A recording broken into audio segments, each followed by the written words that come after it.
What if the real risk in your consulting business isn't failing? It's building something that quietly owns you. Jonathan Bennett knows what it's like to carry that weight. Long days, payroll responsibility, government funded clients that can freeze overnight, a growing team depending on your decisions. Well, he scaled his firm past seven figures.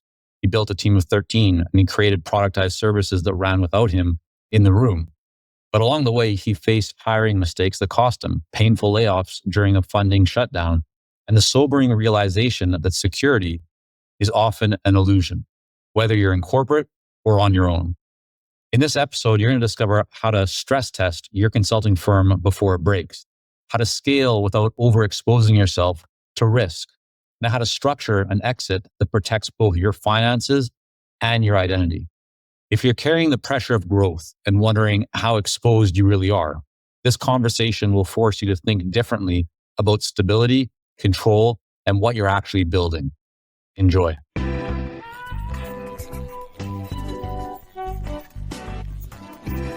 Hey, Jonathan, welcome. Hey, Michael, it's great to be here.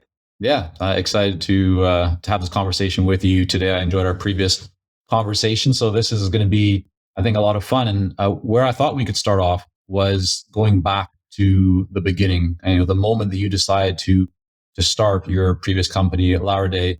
What were you running toward, or away from when you decided to start that business? Oh, what a great question.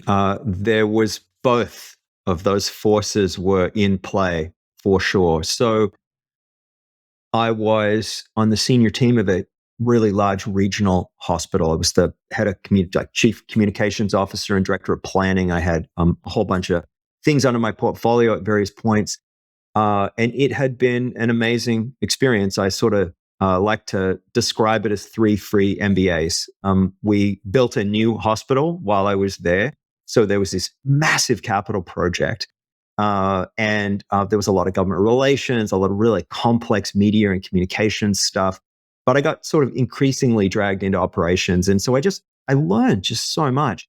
And it was also exhausting, like 12 plus hour days. I was there, often, with doctors before rounds. And then I would be staggering out of there after the last of the audit and finance committee members, would be leaving at 10:30 or something at night. And of course, they're always open. And so you're on call and all that kind of stuff. So I was exhausted. And on the personal side, growing young family, my eldest kid is autistic. And so I wasn't the kind of dad that I needed to be. I wasn't present enough. I wasn't around enough. Hospitals always feel urgent. There's sort of a tyranny of the important and urgent that exists there. And so everything feels more important. And I never forget, one time we were staying over at the in-laws, and I can't remember why, but it was like we were there overnight for some reason. And I had to leave first thing in the morning, and I was sort of creeping out before everybody was up. And my father-in-law, who is a retired judge and has a way about him, and he saw me leaving, and he was coming out, I guess, in the morning, and he looked at me and he said, yes, the guilty pleasure of work. And I thought, that really stung, really, really stung, because there was something about me, sneaking away and prioritizing, frankly, the wrong thing.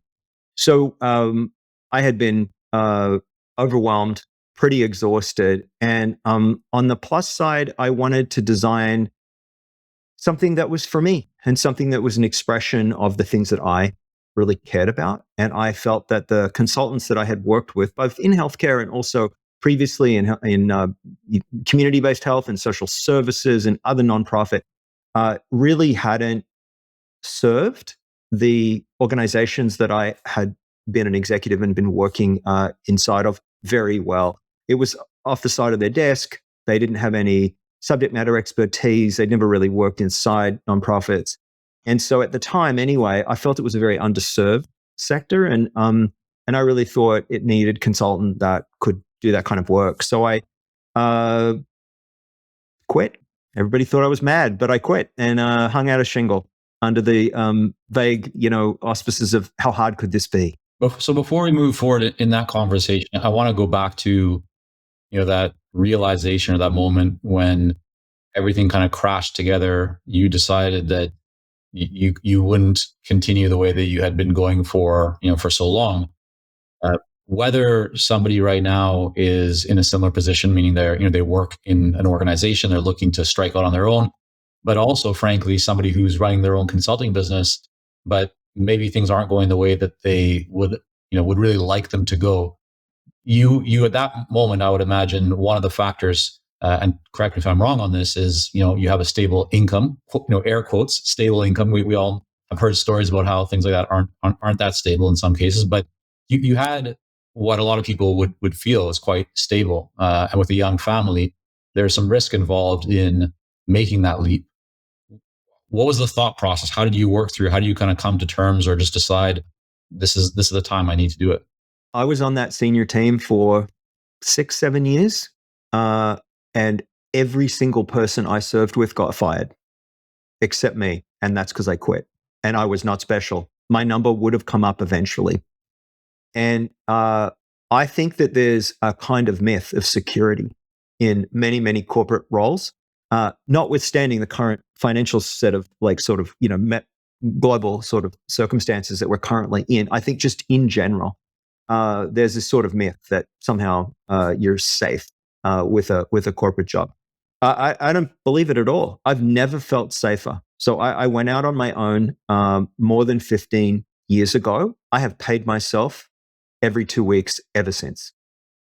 No one can ever fire me. And that feels more secure. And I am in control of all of the things that are in my life. And are there risks? You bet, right? Like I could get sick. Any number of things could happen. And yet to think that somehow inside some sort of larger corporate structure, those same risks or different, similarly catastrophic risks, are not somehow as sharp, I think is wrong, frankly. Yeah. Do you believe that anyone can be an entrepreneur and start their own business? No, probably not. If I'm to be really honest with you, Yeah. there's a lot of boosterism that goes on around the topic, and I actually think that we saw the dangers of it during the pandemic, where people decided they wanted to hang out their own shingle and all that kind of stuff, and many of those folks went back and quote unquote got jobs. So I think what's sitting underneath it is a level of expertise, deep expertise, a risk appetite that you can and will make things happen. There are a lot of people that even when they're given the tools and the know-how, the self-motivation is just not there in their personality. It's almost like my friend Tara says, like sometimes the orientation just isn't there. And I think that can be true. People can be an amazing team member and an amazing participant with larger organizations and or even smaller organizations. But when you're on the nut, Yeah. like you have to, Yeah, no, I'm very aligned with that.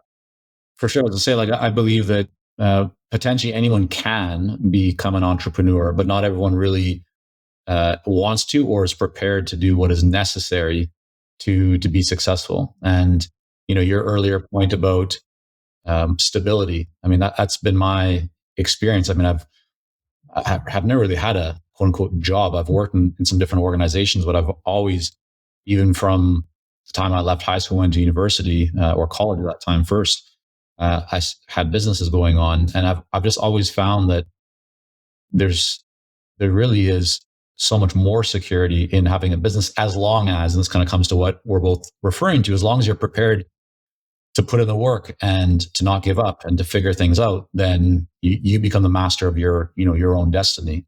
So, all right, let's keep going in your journey. 12, 18 months in, so you started Laura Day. This is going back now, I know, a little while. What didn't go the way that you thought that it would? Did anything break? Did anything kind of just smack you on the forehead? Like, wow, this is... Yeah. So I started the company myself, but then very quickly I took on a partner, and we had worked together previously, an awesome person, and we fell back into our previous kind of roles. And so I was like more experienced than she was, and so I would sell the work, and she would grind out a lot of the work, and there was just a misalignment. I didn't want to be her boss anymore, and just for whatever reason, the dynamics in our lives at the time, we just couldn't figure our way through. So I brought her out, and it was hard. It was a very difficult conversation, and we were friends, and then suddenly we weren't friends anymore.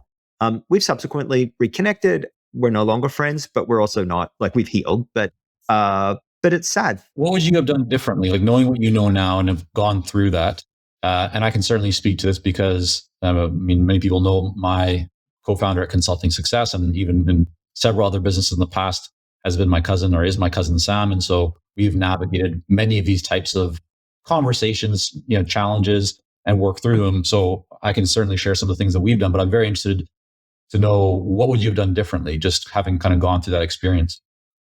Just don't give up equity there, folks. Like, I would have just hired her. We had an employee-employer relationship, but I had it in my head that I wanted this sort of equitable, partnership-y based approach to it. And it wasn't really until later that I started to, hire employees and scale up, when I realized, oh my goodness, I made a really pretty. Now, the good news is the company wasn't worth anything. So it wasn't like, it was a bit of a paper transaction at the time. So it wasn't a financial sort of hardship, but it was an emotional one, and it was a bit of an own goal. It's interesting how so often people default to the belief that equity is what will solve the problem, or somehow be the right thing. But there's so many other ways to incentivize people or to get alignment. Yeah. And just to add to that, so from my experience, in addition to what you just referred to on the equity piece, is also just making sure that you have a very clear partnership agreement, and that you've actually not just had conversations, because people remember things differently, but you actually put things down on paper around, what are your roles? What happens if this happens? And just that scenario planning. These are the things that you often feel, no, we have a good relationship. We don't need to do this. We're going to be fine, but you're fine until you're not fine. And then that's where things can get messy if you don't, or if you haven't had kind of, or put in that work in advance. So I think it's a good topic to, I'm glad you brought it up. When did you realize, Jonathan, that the business that you were building was going to be much bigger than just you, or just your name? I mean, did you start Day as Day, or was it? I had a vague notion, but it was very vague, very fuzzy, that maybe this could be a thing. Couldn't have told you what that meant or what it was really. I think I just thought I would go and hustle some contracts and, try and piece together some work. I was doing a lot of strategic planning at the time. And so I sort of started to gather. And about a year and a half in, 2 years in, I won a series of contracts that were much too big for me to do. And they were exciting and juicy and hard, and financially quite lucrative. And I looked around, and who was in my kind of orbit, and there was a young woman that was just an awesome consultant and would have been just perfect for this. And I thought, I think this is it. Like, I think that this is how I do this. And so I made the proposition. I said, listen, do you want a job? She was freelancing at the time between things. And so we had worked a little bit on a few things. And so she came and joined me as kind of employee number one, as it were. And I just reinvested the margin of those big jobs over the course of that year into growth. And so did I get it right? Not really, Michael, not at the start. No, I made some fabulous mistakes along the way. I hired too quickly. I hired the wrong people. I won too much work and needed people, and then I didn't have enough work, and and so it goes on. But I got better at it over time as I started to systematize the product offerings and the services that we had, and as they started to take a kind of shape, and as there was a way to create them in a repeatable, teachable way, then the company started to get sturdier. So back to the projects, these very lucrative projects that you won, you didn't have the ability to deliver on them yourself, as you mentioned. So that's where that first hire came from. So that kind of begs the question, how did you win the business that you couldn't necessarily deliver? Like, did you build a proposal based on having a team? Like, why would an organization say yes to a lucrative contract if like there's some magic in what you did there, and I'm wondering what was that magic? Okay, so there was some magic, and I got lucky. So and there was it was a oh, look, I don't want to get all detaily, but basically, it was a series of things that were happening across the province in multiple jurisdictions, and I bid on one job inside one jurisdiction, and I won that. And they were finding it hard to find the right kinds of consultants that had the kinds of skills that I had in other jurisdictions. And so they started to say, would you be able to do that one too? And would you be able to do that one too? And so I was just sort of like saying, oh my goodness, like, wow, like, yes. So I sort of hungrily said yes to three, which meant I was serving half of Ontario in doing this multi-stakeholder, very complicated management consulting project. And I knew as soon as I said yes to the third one, I thought I'm cooked. Like literally couldn't project manage my way through this, even if I wanted to, I couldn't. And so that's when I knew I needed to add somebody. So the first one was very formally bid, and I won it in a very formal way. And the others ones just almost like add-ons. And so that was the luck part of it. That context is helpful, so I appreciate you sharing that. And then as you kind of move forward, at what revenue level or team size did things start feeling different? I mean, was there a point where you kind of woke up and felt like, wow, I built something that doesn't really feel like something's changed. It's not the same as it was before. I think these are great questions. Nobody really asks the under the hood questions, so I really appreciate. Sorry for thinking before talking. No, that's all the time you need. Yeah. I suppose the first thing I noticed was when I could make money and not be in the room.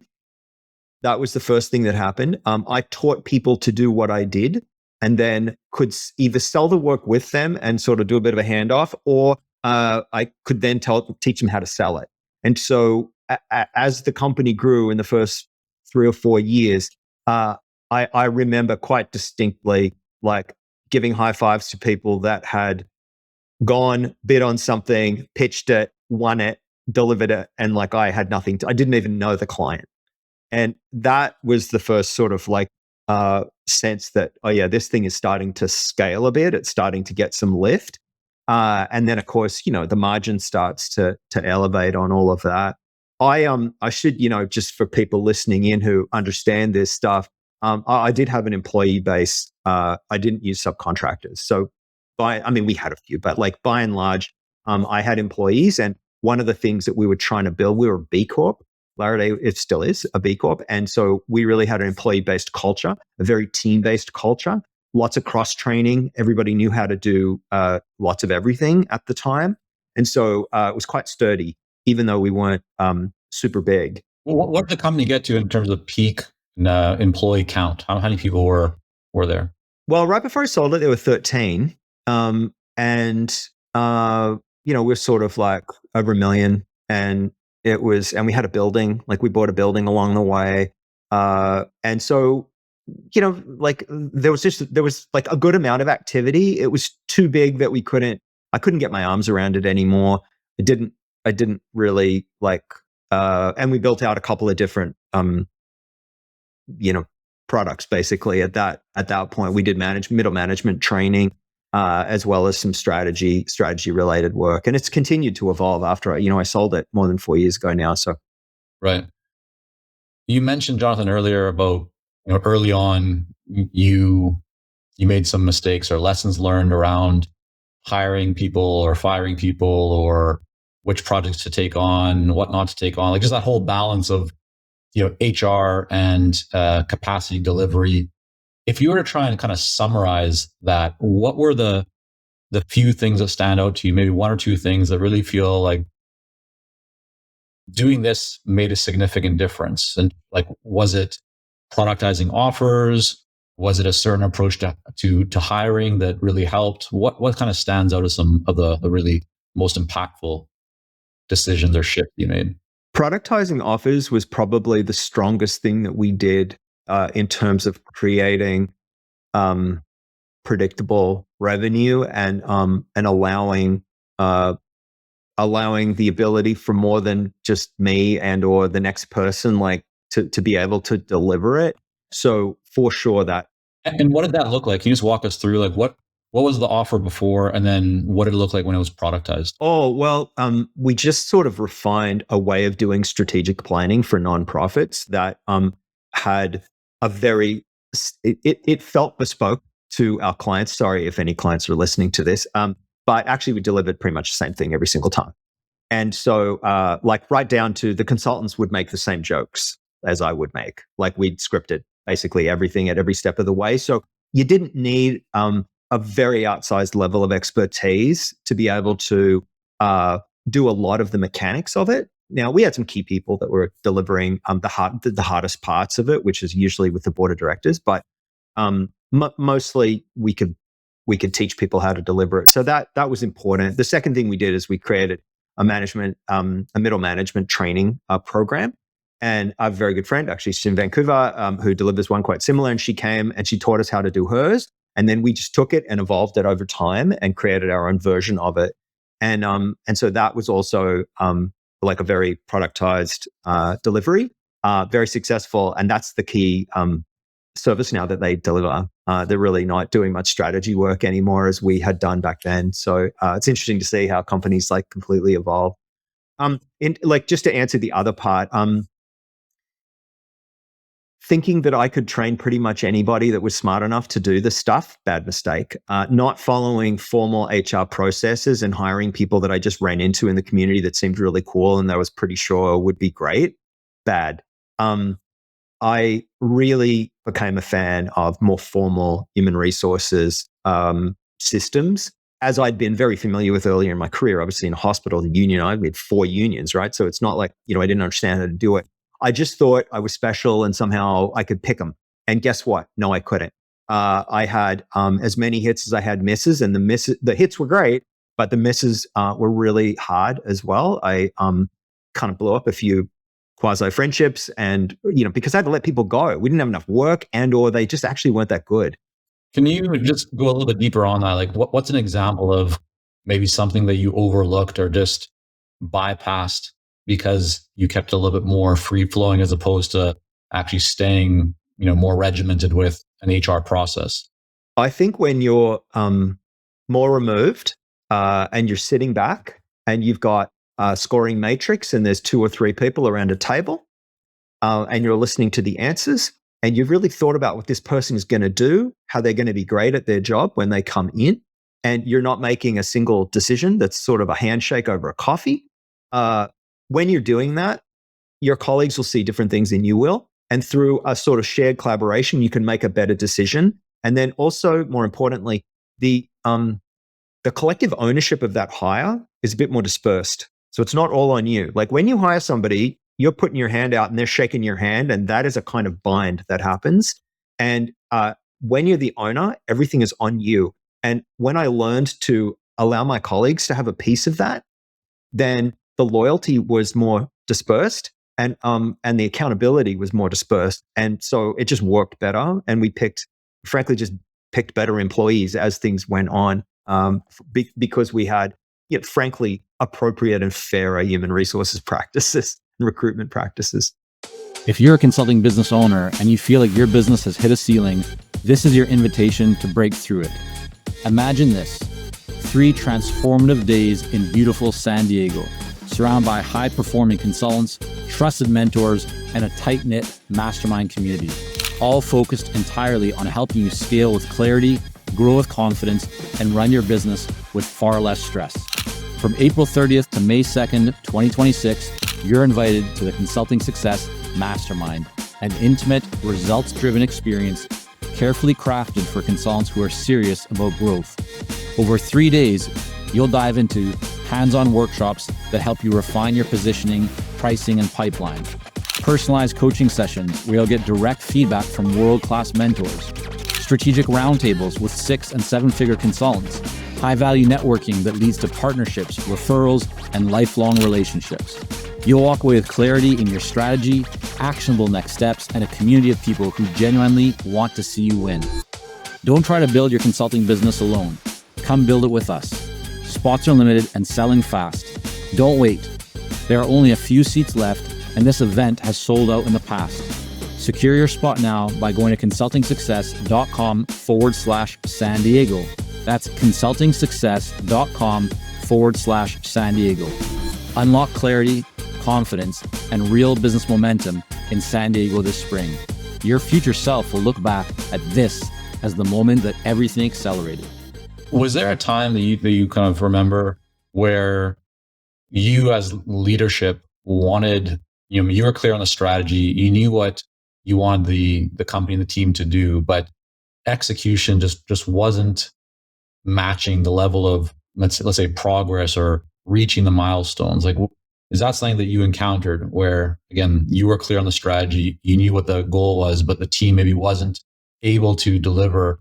And I'm asking this question, Jonathan, because I think entrepreneurs oftentimes are like, we're not the best at waiting or having patience. We come up with a lot of ideas. We want those people to implement on those ideas. And so I'm just wondering if that's something that you also dealt with as you were building that business. I feel like we made some inroads into areas of consulting that we ended up getting out of.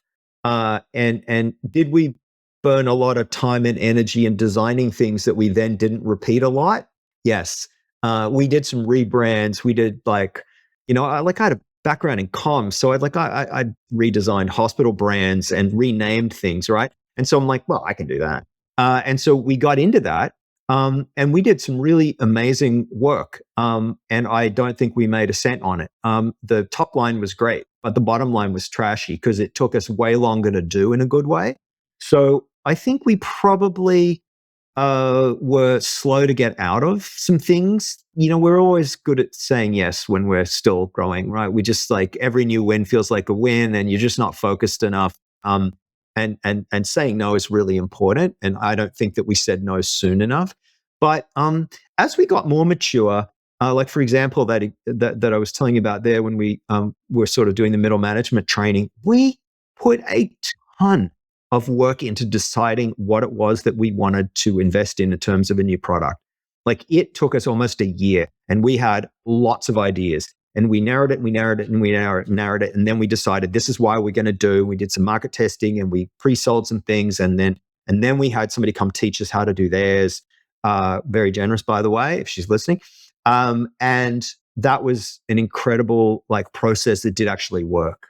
Were there times when, and you kind of hinted at this, but I want to just see if we can go a little bit deeper on this topic, where you feel like you made decisions based on your gut instinct. Maybe you didn't have all the data to back it up, but you felt that it was the right thing to do, and maybe the decision turned out not to necessarily achieve what you wanted. Like, is there anything, again, just as you look back on that time, that stands out to you? The biggest mistake I made along the way, the one that sort of had the hardest effect on my own heart and my own sense of self, is there were a couple of years there where we felt like we couldn't miss. We were just growing and growing and adding people, and frankly, it felt easy. It felt like if I added people, I could just win the work and I could teach them how to do it, and we would be growing. And we were heavily reliant on organizations that were funded provincially. And so this might sound dead obvious to anybody out there, but I can tell you when I was in the middle of it, it didn't occur to me. We were coming up to what at the time was a pretty obvious change in government coming. And so 6 months out from the election, the bureaucrats just froze their spending. That our clients all also went into shock because they didn't know. They'd only had one kind of government for a very long time, and they didn't know what the potential new government would mean. And so probably a year of very few contracts came out of the sector. And it all picked back up, but unfortunately, it was like the proverbial trying to hold the plane and feed it. And so I waited until I absolutely had to, but then had to let quite a few people go, and it was awful. It was absolutely devastating to me. I felt like I had made those people, and I had made them personal promises. They'd joined their careers to the company that I had founded. So it was really, really personal. And look, the company recovered just fine. We corrected, and that was great. And all of those people have gone on to do amazing things. Some of them in competition, frankly. But so be it. Like that was all fine. But I hated that part of that journey. It was awful. I think it's a good reminder for everyone who's joining us to do what oftentimes business owners don't do, which is to kind of stress test their business, to look at where are the risks. Do you have too much client concentration? Is it too much industry concentration? Is there what could go wrong? And I know so many business owners are optimists, so that's sometimes hard to do because we tend to think positive, no, it's not going to happen. We're fine. We're just going to keep riding it. But even if it doesn't happen, just taking the time to do some scenario planning, have some discussions, make some notes. The fact that you and ideally some of your team members have talked through some of that, I think makes the business so much stronger going forward.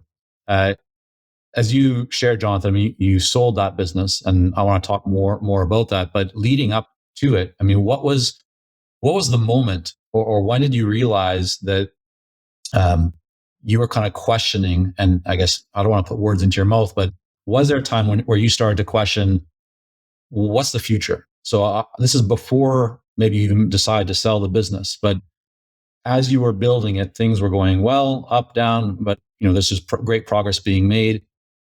Was there a moment where you started to actually think to yourself, is this what I want to be doing long term? Or maybe there's a different thought that came into your mind, but can you just kind of walk us through what that may have looked like for you? I think I hit a point where I just got a little bored. The company had grown to a point that I think, unless we were going to move into acquiring some other companies and really try to blast from 13 to 60, I don't think I had at the time the stomach for it. And also I had sort of at that point recovered from those layoffs and had built it around and I was sort of we were back to a good place, and I was finally feeling calm again about it all. But I was also getting a bit bored of actually the delivery. I still delivered some work at the top end, the kind of the gold kind of plated clients. I would still deliver those ones, and I was just bored of my own jokes. I was just not excited, and that's deadly. If you're, you miss stuff, and I knew it. I was completely aware that I was starting to get a bit bored, and I trained lots and lots of people, and they were pretty good, and so all of these things were starting to float around. And I was away with my wife. We went to Dublin, Ireland, and we were walking through the streets, and I just sort of said, sometimes you kind of got that vacation immunity, when you're just dreaming, and I sort of said, I think I might be starting to get kind of maybe done. And Wendy just looked at me and she said, well, you probably need a plan because you can't give 2 weeks notice. And I was like, oh my God, she's so right. And that's when I realized that, and not to sort of skip ahead before your next question maybe, but that's when I realized I did have somebody that I was in the very back of my mind who I thought was probably going to take the company through its next iteration. So when I got back, I decided to start the conversation with her. Walk me through, again, going back to that time, did you consider different possibilities? For example, maybe just change your role in the company, keep the company in terms of your ownership, but just bring in a CEO, right? Somebody to lead it. Did you explore different ways or different paths you could take, or were you very clear on, no, I want to sell the business? I had some offers, one interesting one, and then a roll up. A number of companies that would come along and do a roll up, and then we'd all own a piece of the umbrella. And neither felt right at the time for various reasons. So I kind of ducked both of those. I think by the time I got to having the conversation with Danielle, I think I was actually just ready for some new thing myself. I think it was mostly, I expressed myself for 10 years in this way, and I am ready to turn a new page personally. And so I mostly wanted to sell it because I actually wanted to be forced to let go completely and to just rediscover myself. And as hokey as it sort of sounds, like I sort of felt like I was ready for the next act. Whatever you're able to share and want to share, can you walk through what did the exit look like? Can you just describe as much as details you can? How is that structured? What was the timeline like? Yeah, I'm happy to give you a bit of a high level. Like, obviously, I haven't had a conversation with her to sort of let me talk about everything. But like, what I can say is that we had a conversation. I sort of said, I wasn't quite ready, and she certainly wasn't quite ready. And so I sort of said, look, what about if I step down as CEO, you step up as CEO? Sorry, what was her role in the company at that time? She was like a VP of Gotcha. Okay. of consulting. I think I can't remember her title, but she was basically, there were two VPs, and I said, what if you step up as CEO? We'll announce it, and we'll just call me founder or something, and shuffle me off to the side, and just throw a bunch of work on my back, and I'll just carry it up the hill for the next year. You run the company. We'll tell everybody that you're it, and I'll stay out of your way, I promise. And I will just go do a bunch of work to keep the money rolling in.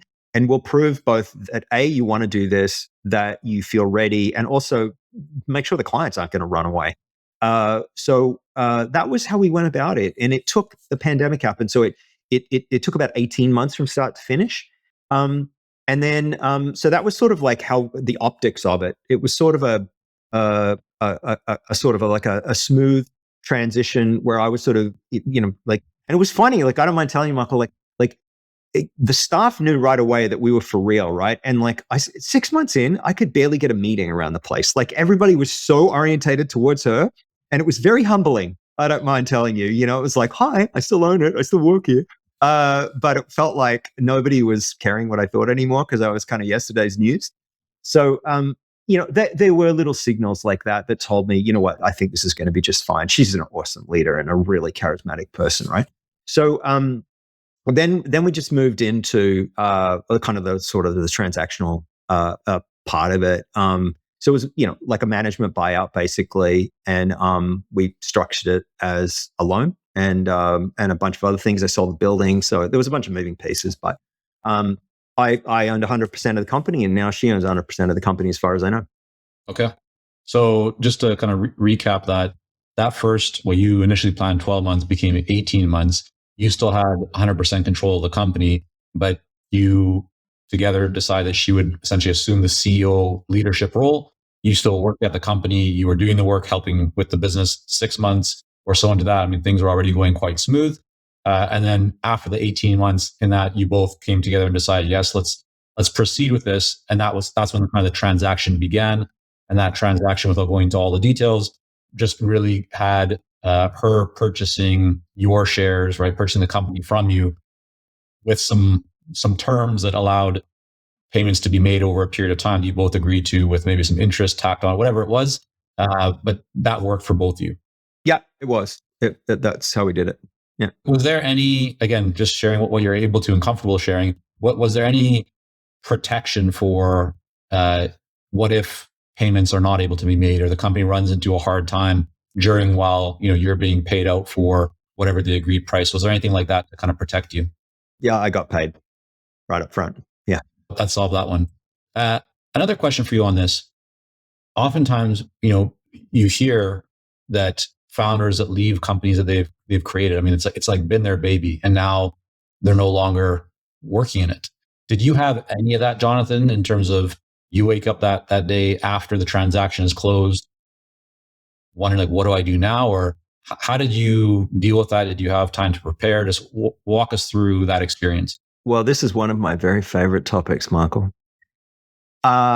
Here's what I think most founders, when you're inside a company, you in the back of your mind, or maybe at the front of your mind, you're thinking about the exit and getting paid.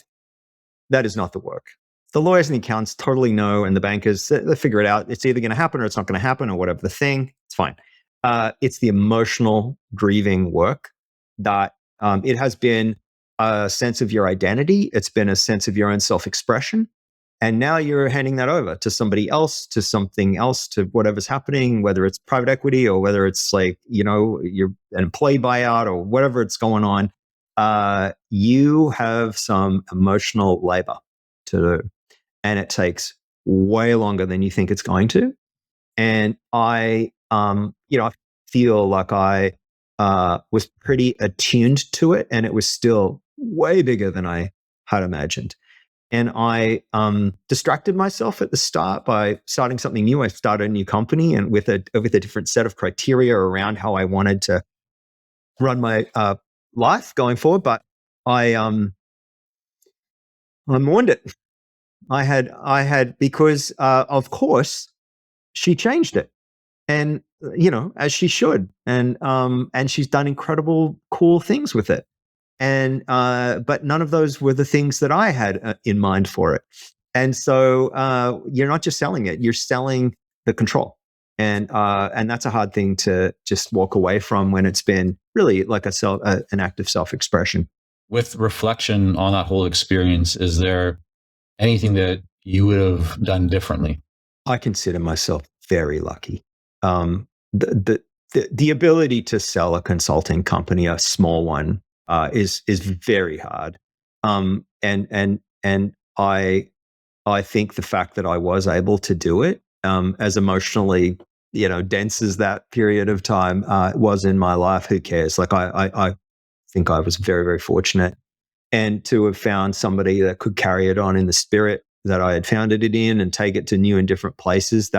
That's just a beautiful thing. But just the fact of getting an exit feels really pretty special, and I'm fully aware of that, of how difficult they are to sell. So, final question before we wrap up here: is there a piece of conventional wisdom in business that, over time, you've learned that you actually disagree with? I find myself railing against the transactional nature of a lot of orientation to business. I have a way of doing work, like, to put it in sort of, MBA terms, lifetime client value is everything to me. And I've got clients that I still work with to this day that I have known for 20 years in various ways. And, like, networks and relationships are everything. And so I am not transactional when I do consulting work. I give away a lot of stuff for free. And there's a lot of people on the internet, charge what you're worth, don't get taken advantage of. And I completely understand, especially from an EDI lens and all those sorts of things, why those folks are saying those things. And I know that my truth is that if I show up for you and I do really, really good work and I do you a solid for an hour, you will come back again and again and again and again and again, and you'll send me your friends and you'll send me other people that have got similar issues and problems as you do. And that is how I have built my business, like my current company. I've been at it for 4 years now. People don't understand how it works. Like, I get, the inbound marketing thing like everybody else does, but it's founded on 20 years of relationships. And it just looks like it's inbound, but it's not. It's heavily curated through a series of very intentional efforts on my part. And I think that's really hidden from a lot of new consultants, especially. It looks very they're all about, differentiating and doing all this stuff. And that stuff's important. But I think what I've learned is that just be there for people, be in relationship with people, and that's why they come back. It's very interesting because the previous podcast episode I just recorded was with Muli Be'eri, and he shared his belief is exactly the same thing. It's all in relationship. Yeah. And, in our current environment, everyone is trying to see results tomorrow, instant gratification, right? They want to push a button and have 100 leads and have their calendar filled. But in this business, it's a relationship-based business. So having a system and a way of thinking about cultivating those relationships for the long term is really can be an advantage if you're willing to put in the work to make it work for you. Really is true. Yeah, I agree with your former guests as well. Yeah. Jonathan, thank you for coming on. I want to make sure that people can learn more about you, about your current business, everything you have going on. Where's the best place for them to go? Yeah, so you can find me online at clearlythen.com. I'm really active on LinkedIn. These days, I'm an advisor and a consultant. I do lots of coaching-like things. I help boards, I help management teams with the toughest things that they face. All right. We will link that up in the show notes at consultingsuccess.com. Jonathan, again, thanks for coming on. Thanks, Michael. It was a real pleasure.